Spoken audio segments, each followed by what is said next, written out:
코로나19 방역이 단계적 일상회복 체계로 전환된 가운데 전남도가 방역수칙 준수를 당부했습니다. 전남도는 위드 코로나 시대로 접어들면서 관광객이 늘 것으로 보고 남도 패스 홍보 행사를 엽니다.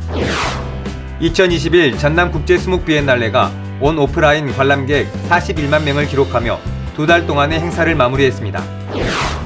전남도가 블루 이코노미 청년 일자리 사업으로 청년 뉴딜로 프로젝트를 추진해 좋은 반응을 얻고 있습니다. 여러분 안녕하십니까? 생명의 땅 으뜸 전남 도종뉴스입니다. 전남도는 지난 1일 담화문을 통해 코로나19 단계적 일상회복 거리두기 개편 방향을 설명하고 방역수칙 준수를 부탁했습니다. 단계적 일상회복 거리두기 1차 개편안으로 사적 모임 인원수는 물론 다중이용시설의 영업시간 제한이 크게 완화됐습니다. 백신 미접종자는 4명까지만 모일 수 있고 백신 접종 완료자는 12명까지 식당과 카페 등을 이용할 수 있습니다. 다중이용시설은 영업시간 제한이 없고 유흥시설은 자정까지 영업할 수 있습니다. 각종 모임과 행사는 여전히 100명 미만으로 제한되지만 모든 참석자가 접종 완료자일 때는 500명까지 가능합니다. 종교시설의 경우 모두가 접종 완료자면 인원 제한이 없고 미접종자는 수용 인원의 50%만 모일 수 있습니다. 전남도는 코로나 감염 확산이 우려되는 겨울철과 연말 연시를 앞두고 차질 없는 단계적 일상회복이 이루어지도록 철저한 방역수칙 준수를 부탁했습니다. 전남도는 광주 전남 관광 할인 카드인 남도패스 홍보 행사를 추진합니다. 도는 단계적인 일상회복에 따라 관광객이 늘 것으로 보고 숙박업소, 맛집 등 가맹점과 판매처를 중심으로 남도패스 홍보 자료를 배포하고 다양한 이벤트를 추진합니다. 구매 금액의 10%를 추가로 지급하는 추가 충전 이벤트를 연말까지 진행하고 지역 축제와 연계한 홍보 활동도 펼칩니다. 또 남도패스 사용 후기 공모전을 열어 이용자에게 경품을 제공할 계획입니다. 남도패스는 전남도와 광주시가 관광 활성화를 위해 출시한 충전식 체크카드로 가맹점 570여 곳과 70여 개소의 제휴 브랜드 매장에서 최대 60% 할인 혜택을 받을 수 있습니다. 2021 전남국제수묵비엔날레가 온 오프라인 관람객 41만 명을 기록하며 2달 동안의 행사를 마쳤습니다. 오체찬란 모노크롬을 주제로 열린 2021 전남국제수묵비엔날레는 국내외 15개국 200여 명의 작가가 참여해 수묵을 현대적으로 해석하고 수묵의 대중화와 브랜드화, 세계화 가능성을 제시한 행사로 좋은 평가를 받았습니다. 또 온 오프라인 누적 관람객이 목표의 36%를 초과 달성했고 온라인 전시관에 30만 5천여 명이 방문해 전체 관람객의 74%를 차지하면서 전시의 새로운 지평을 열었습니다. 전남도가 블루 이코노미 청년 일자리 사업으로 청년 뉴딜로 프로젝트를 추진해 좋은 반응을 얻고 있습니다. 기획뉴스 슬기로운 청년생활. 이 시간에는 전남형 뉴딜의 밑거름이 되고 있는 청년 뉴딜로 프로젝트를 소개합니다. 함께 보시죠. 청년들이 영광 풍력발전소를 찾았습니다. 풍력에너지 시대를 열어가는 기회의 땅, 영광의 뉴딜 정책 현주소를 확인하고 미래를 설계합니다. 네, 야외에서 이렇게 활동적으로 프로그램 진행하는 게 아주 유익하고 개인적으로도 이게 시야나 견해가 좀 넓어지는 것 같아서 아주 좋은 시간이라고 생각합니다. 전남의 청년 일자리 사업 가운데 하나인 청년 뉴딜로 프로젝트는 전남의 핵심 전략인 블루 이코노미에 적합한 미래형 인재를 키우는 사업입니다. 기업을 찾아가 미래 산업을 탐색하는 현장 탐방을 비롯해 뉴딜 산업에 맞는 전문가를 키우는 자격증 취득 교육을 진행합니다. 또 진로와 취업 상담을 통해 청년이 전남에 정착하도록 지원합니다. 전남도는 올해 청년 뉴딜로 프로젝트 등 블루 이코노미 청년 일자리 사업을 추진해 900여 개의 일자리를 창출했습니다. 특히 지난 6월 기준 200여 명의 타 지역 청년들이 사업에 참여하기 위해 전남으로 전입했습니다. 또 뉴딜 기업의 성공 파트너인 전남으로 10여 개 기업이 본사 또는 지사를 이전하는 성과를 거뒀습니다. 4차 산업혁명 시대를 준비하는 청년 뉴딜로 프로젝트. 청년이 돌아오는 전남을 만드는 희망의 밑거름이 되고 있습니다. 생명의 땅 으뜸 전남 도종뉴스 김동진입니다.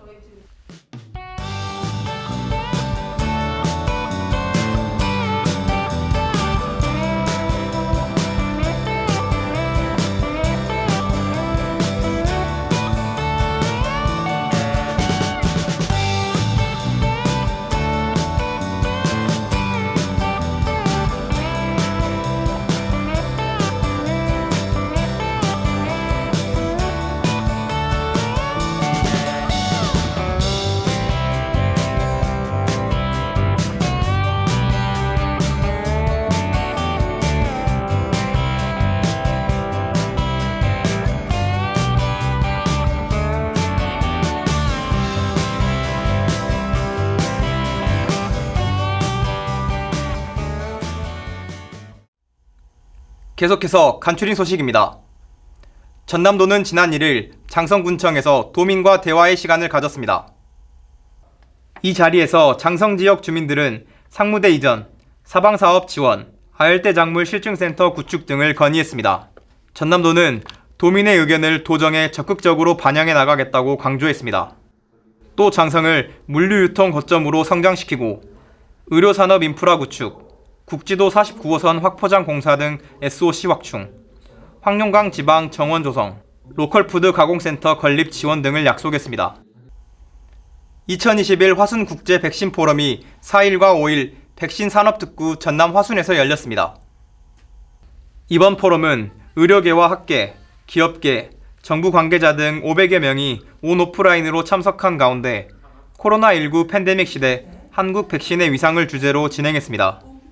백신 개발 권위자로 손꼽히는 제롬김 국제백신협회 사무총장 등이 연사로 나서 한국 백신의 위상과 동향을 전망하고 백신 산업의 미래를 진단했습니다. 전남도는 남도 음식 고유의 맛과 멋을 담은 남도 음식 명가를 지정했습니다. 도는 시군에서 추천받은 음식점을 대상으로 실사를 거쳐 129곳을 선정했으며 선정된 음식 명가에는 지정서와 표지판을 제작해주고 홍보를 지원합니다. 도는 2년마다 재평가해 기준 미달 음식점은 명가에서 제외하는 등 꾸준하게 관리해 나갈 예정입니다. 전남도 의회가 지난 2일 제358회 2차 정례회를 열고 12월 15일까지 44일간의 일정으로 올해 마지막 회기를 운영합니다. 이번 정례회는 도정과 교육행정에 대한 행정사무감사를 진행하고 2021년도 제3회 추경 예산안과 2022년도 예산안 등을 심의합니다. 코로나19 여파로 지난 7월 잠정 중단했던 전남 지역 관광지 순환버스인 남도 한 바퀴가 오는 8일부터 운행을 다시 시작합니다. 순천만 국가정원, 여수 장도, 신안 퍼플교 등을 경유할 예정이고 대한민국 국향대전이 열리는 한평 엑스포공원은 축제가 끝나는 21일까지 매일 1회 방문합니다. 또 매월 둘째 주 수요일은 관광 약자를 위해 장애물이 없는 보성과 순천 지역 상품을 휠체어를 이용할 수 있는 버스로 운영할 계획입니다. 전남 영암에서 지난 30일 헬로윈 축제가 열렸습니다. 영암에서 육주살기 프로젝트에 참여한 전국 100여 명의 청년들이 직접 축제를 기획해 눈길을 끌었습니다. 분장 코스프레, 노래 공연, 특산품 판매 등 다채로운 행사를 마련해 지역 주민과 소통하는 축제의 장을 만들었습니다. 전남도와 영암군이 함께 진행하는 청년 육주살기 프로젝트는 다른 지역 청년들이 영암 곳곳을 탐방하며 영암의 매력을 발견하고 농촌에서의 삶을 진지하게 고민해보는 진로 탐색 프로젝트입니다. 전남도는 솔라시도 기업도시 일대에 유럽형 관광 테마파크를 조성합니다. 도와 해남군, 덧치굿은 유럽 마을 조성을 위한 투자 예박을 하고 솔라시도 기업도시 49만여 제곱미터 부지에 호텔형 타운하우스와 빌리지, 쇼핑타운 등을 세워 유럽형 관광도시를 건설키로 했습니다. 이어서 정보마당입니다. 전남도와 전남건강재단은 오는 11월 30일까지 2021 유튜버와 떠나는 전남여행 영상 공모전을 엽니다. 전남의 관광지와 음식, 체험 등 여행 관련 테마 영상을 출품하면 됩니다. 전남도는 노인 일자리 사업 생산품 할인 행사를 엽니다. 배추김치, 여수 갓김치 등 20개 품목을 전라남도 대표 온라인 쇼핑몰인 남도장터에서 30% 할인된 가격에 판매합니다. 지금까지 정보바닥입니다. 조심스럽게 일상회복으로 다가가는 단계적 거리두기가 시행되고 있습니다. 이번 거리두기의 핵심은 소중한 일상과 경제는 살리되 방역수칙은 철저하게 지키는 데 있습니다. 아직 긴장의 끈을 늦추기는 이릅니다. 생명의 땅 으뜸 전남 도정뉴스 여기서 마칩니다. 함께해 주신 여러분 고맙습니다.